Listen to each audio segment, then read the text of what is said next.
Thank you, Chairman Costa and Ranking Member Rouser. I appreciate the opportunity to testify about the threat Nutria poses to the California Central Valley, and I especially want to thank Congressman Costa for identifying ways USDA and the California Fish and Wildlife Service can work together to contain and eradicate these swamp rats. For folks who have no idea what a nutria is, all you need to know is this is a giant swamp rat, which can destroy vitally important parts of our agriculture, everything from crops, including almond trees, irrigation canals. They can even cause flooding by burrowing into water control systems and threatening our water infrastructure. And if we don't take action now, there could be 250,000 nutria just in California within 5 years, because one female can lead to 200 offspring in a year. 200. And that's why I've introduced a bill that invests $7 million now to help our community and our country get ahead of this issue before it's too late. And to illustrate this, I brought this fantastic prop, which is called the invasion curve, thanks to the California Fish and Wildlife Service. I call it the nutria curve. We can also call it the feral hog curve. We'll talk about that. And essentially what you see here is you see the exponential growth of an invasive species. You see that at the beginning, you have the introduction of an invasive species, you see the first detection, then you see when folks are aware, and then when public awareness begins, and then finally when eradication is all but impossible, when all you can do is have local control and management. And this is the costs of containment are obviously also exponential as the population grows. This is where we are right now on nutria. We're right here. We've detected the problem, but eradication is still feasible. If we don't combat this problem quickly, pretty soon we're going to be right here. By the time that public awareness really begins, by the time you see these nutria all up in your farm, it's already too late to eradicate the problem completely.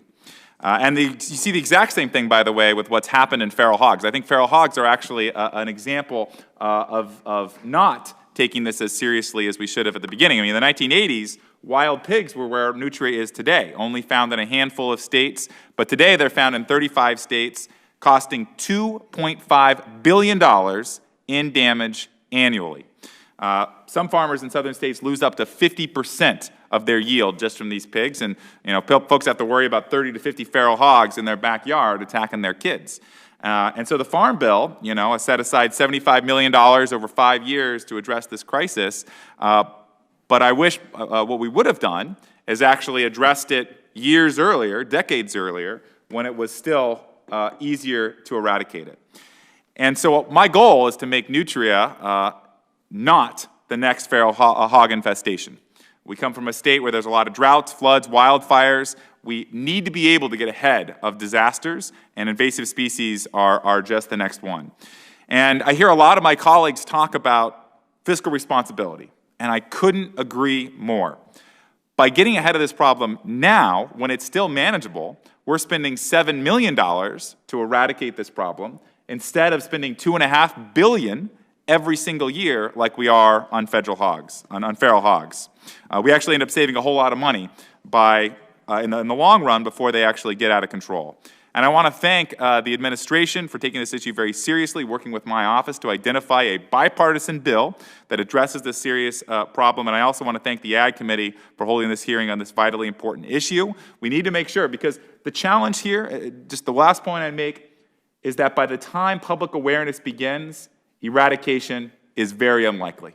And by the time folks really understand the depth of this problem, eradication is actually all but impossible. And so we have to get started now when we're seeing these invasive swamp rats all over. I mean, these things can go up to 30, 40, 50 pounds. They're huge. And one female, 200 offsprings, we've got to be able to nip it in the bud. So with that, I yield back my time. Thank you so much, Mr. Chairman and Ranking Member, and I look forward to hopefully getting our bill across the finish line.